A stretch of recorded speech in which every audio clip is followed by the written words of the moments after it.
Ngopo? Diteleponin? Halo? Sampai lo chat apa aja ke selingkuhan lo? Dari lo suka makan apa? Lo suka jalan kemana? Dari sini. Halo? Ayo kita lanjutkan episode yang kemarin ya guys, di mana Kinan dan Raya tiba-tiba datang ke kantornya Aris. Namun ketika mereka sampai, Aris belum sampai di kantor, padahal Aris udah capcus dari pagi tadi.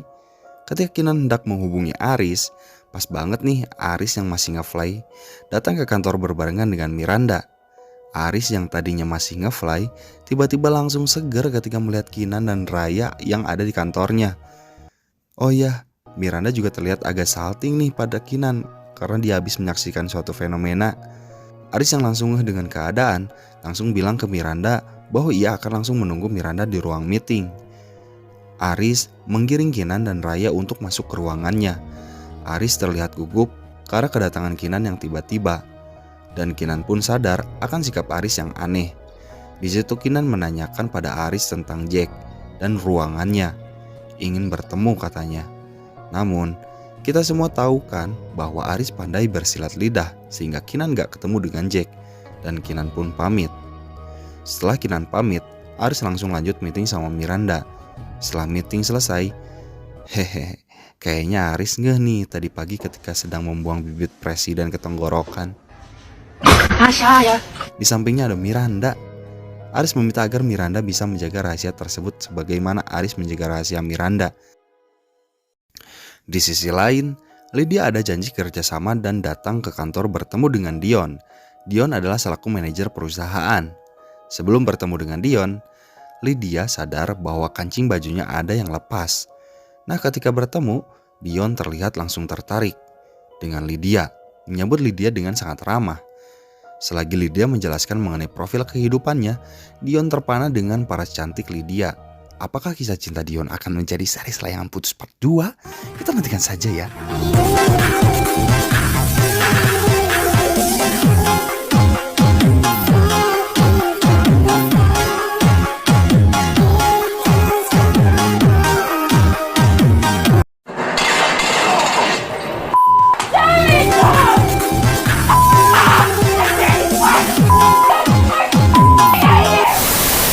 Ketika di rumah, Kinan didatangi oleh Mary. Seperti biasa dengan gaya Mary yang khas, selalu membawa kegemparan dalam setiap kesempatan, selalu membicarakan mengenai kekincolongan seorang istri agar suami tak pindah ke lain hati. Mary pun membawakan jus sayuran untuk Kinan supaya tekanan darah Kinan tidak tinggi lagi. Aris yang baru datang mendapatkan chat dari Lydia yang menanyakan apakah ada kancing yang tertinggal di mobilnya. Sambil keluar dari mobil, karena dipuji-puji kinclong oleh Mary, Aris bilang di balik suami yang sukses ada peran istri hebat di sampingnya, bukan di belakangnya. Alih-alih senang, Kinan malah bilang, Karena yang di samping sama yang di belakang kan perempuannya beda. mendengar ucapan Kinan, Aris merasa tergaplok. Ketika malam, Lydia yang lagi so sibuk mendapatkan telepon dari Dion. Dion mengundang Lydia untuk makan malam. Namun, Lydia mengatakan bahwa dia sedang memiliki hubungan dengan seseorang. Dion yang memegang teguh peribahasa sebelum janur kuning melengkung. Terobos aja lah anjing ah. Jadi Dion membujuk Lydia untuk dinner. Di sini, Lydia gak memberikan jawaban pasti untuk Dion. Dia malah senyum-senyum aja nih. Pada kesempatan lain, asisten rumah tangga Aris dan Kinan sedang membersihkan mobil Aris. Lalu dia menemukan kancing dan dia pun lantas laporan ke Mbak Atun. Baru saja Mbak Atun mau membuang kancingnya, Kinan datang dan menanyakan apa yang mau dibuang. Lalu Kinan melihat kancing yang biasa ada di baju perempuan. Kinan pun mengira bahwa kancing itu milik Miranda, namun dengan ekspresi yang bertanya-tanya. Di sekolah, guru di sekolah mengatakan agar Brandon meminta maaf kepada Raya. Lalu Raya pun datang dan Brandon mencoba mengajak Raya untuk ikut dengannya. Kinan yang memang baik hati merayu Raya agar mau mengikuti Brandon. Tiba-tiba Miranda datang. Kinan pun menanyakan mengenai meeting kemarin dengan Jack. Namun dengan ekspresi keanehan, Miranda pun menjawab tidak tahu dan lantas pergi. Sorry. Hati-hati ya, Mir. Ya. Lalu Miranda bertemu Aris yang mulanya akan bertemu dengan investor.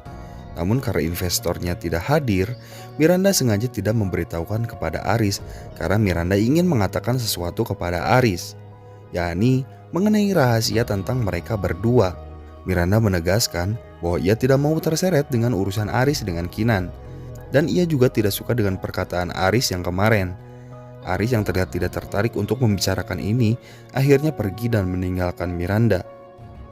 Singkat cerita, malam pun tiba. Kinan dan Aris yang tidur di ranjang yang sama namun tidak mesra. Masing-masing dari mereka susah tidur, susah nyari posisi PW, dan Kinan memendam sesuatu dengan wajah yang penuh kecemasan juga. Beribu pertanyaan dalam benak mereka masing-masing. Ketika pagi hari, Aris terlihat sangat sibuk menerima telepon dari seseorang. Terdengar ada masalah dalam pekerjaan sementara Kinan sedang mempersiapkan sarapan. Pada pembicaraan tersebut, Aris harus mengantarkan sesuatu pada seseorang sehingga ia harus membatalkan janji dengan Kinan. Lalu, Aris menelpon Rita untuk mengantarkan Kinan kontrol ke dokter. Tak sempat sarapan, Aris pun lalu pergi. Di rumah sakit, Kinan bertemu dengan Rita. Hasil pemeriksaan tekanan darah Kinan tetap tinggi. Rita yang sudah dititipi Kinan merasa tidak enak karena Kinan pulang tanpa ditemani olehnya.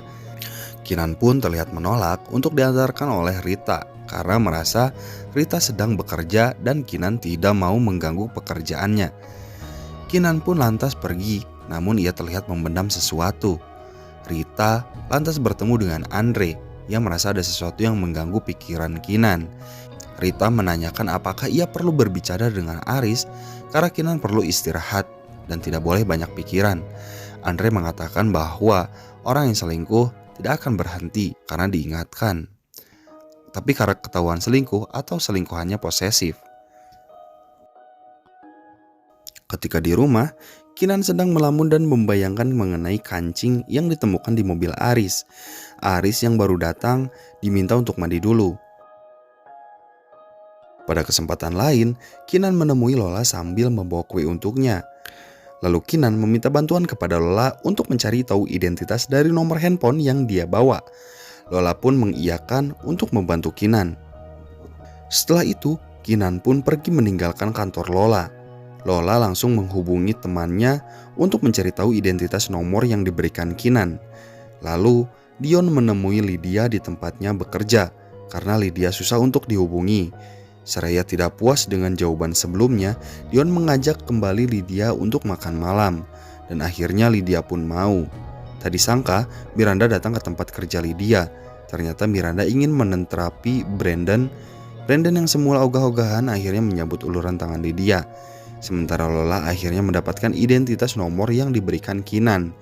Ya, siapa lagi jawabannya kalau bukan Lydia. Lydia lalu berbincang-bincang dengan Miranda mengenai kondisi Brandon. Lalu Lydia memberikan masukan kepada Miranda karena Brandon mengatakan bahwa Brandon merasa ada masalah dalam keluarganya. Dan Miranda menjawab, apakah yang terjadi dengan Brandon sekarang bisa terjadi kepada Raya? Mendengar ucapan tersebut, Lydia kaget dong ya. Ketika malam, Kinan sedang membacakan cerita sebelum tidur untuk Raya. Sebelum tidur, Raya mengeluh pada Kinan mengenai janji yang pernah sebelumnya Aris ucapkan pada Raya, namun tak ditepati. Namun, karena Kinan memang istri yang sangat baik, walaupun penuh kecurigaan kepada suaminya, ia tetap melindungi suaminya dengan membuat Raya mengerti dengan pekerjaan Aris. Kinan lalu bertemu dengan Lola seraya membahas identitas nomor yang waktu itu ia tanyakan. Akhirnya Kinan mengetahui identitas Lydia. Ketika di rumah sambil menangis, Kinan terlihat menuliskan sesuatu dan melemparkan ballpointnya karena kesal. Esoknya Kinan datang ke tempat tinggal Lydia yang sebelumnya dan mengaku-ngaku sebagai saudara Lydia. Ia mengaku-ngaku dengan menamai dirinya sebagai Sari. Namun ternyata Lydia sudah berpindah tempat tinggal. Lalu Inka, wanita yang Kinan temui di tempat tinggal Lydia dulu, menghubungi Lydia dan mengatakan bahwa ada yang mencarinya, seorang ibu hamil cantik mirip Putri Marino. Lalu dia bertemu dengan Aris untuk membahas seseorang yang bernama Sari yang mengaku saudara Lydia dan mencarinya. Lydia ketar-ketir guys. Nah, bukannya pulang untuk membuat Kinan tenang, Aris malah menenangkan Lydia, lantas mengatakan bahwa Lydia tidak bersalah. What the... Lydia sendiri sebetulnya sudah terlihat merasa bersalah karena kehadirannya sebagai orang ketiga dalam biduk rumah tangga Aris dan Kinan. Lidah Aris yang mengandung DNA setengah buaya setengahnya lagi kadal mengatakan bahwa dia mencintai Lydia walaupun dia orang ketiga.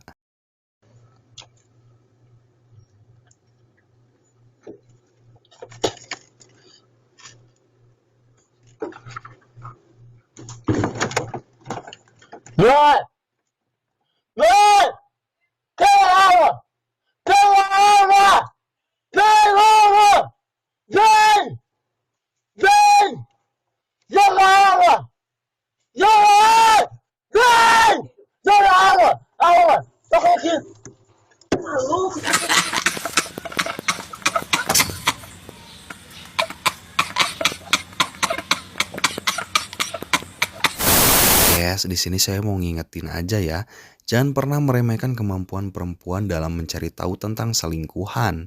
FBI pun kalah. Waspadalah, waspadalah. Kinan yang sekarang sedang menjadi FBI semakin mahir mencari tahu tentang keberadaan Lydia. Sedang asik mencari tahu, tiba-tiba Aris datang dan Kinan segera menyuruh Aris untuk mandi. Sementara Kinan mau menyiapkan makanan untuk Aris. Setelah Kinan pergi, Aris kembali lagi untuk mencari sesuatu. Dan Kinan pun kembali lagi dan mengagetkan Aris. Mereka berdua pun salting guys. Aduh. Keesokan harinya, Raya bercerita kepada Kinan bahwa Brandon kini mempunyai 2 sekolah dan mempunyai guru baru bernama Miss Lydia. Mendengar nama tersebut, sontak Kinan terkaget karena sudah mengetahui profesi Lydia yang memang seorang psikolog. Tak menunggu lama, ketika Raya dan Aris pergi, Kinan melanjutkan perburuannya. Ia terlihat sedang merencanakan sesuatu untuk menemui Lydia. Di sebuah kafe, Aris bertemu dengan teman-temannya. Alif pun menanyakan kondisi Kinan sekarang dan tentunya Lola. Baru saja kongkow-kongkow, Aris menerima telepon dan ia mendapatkan kiriman makanan dari seorang bernama Lydia. Ketika malam, lagi-lagi momen galau itu datang. Kinan flashback mengenai kehidupan rumah tangganya dahulu yang sangat romantis bersama Aris. Terlihat dalam bayangannya, Aris, Kinan dan Raya sedang bermain layang-layang. Lalu Aris memberikan layangan tersebut kepada Kinan. Aris dan Raya pergi dan Kinan pun ternyata memutuskan benang layang-layang tersebut. Kinan terbangun dan mengecek keberadaan Aris. Lalu Kinan pergi ke sana kemari untuk mencari keberadaan Aris. Lalu apa yang terjadi selanjutnya? Life in a world that keeps changing. Think that it's progress you're making. Copy and paste pretty faces all the time. Pictures so perfect we play through. Only cause you set up the angle. Web that you weave got us tangled. Caught in what's before our eyes.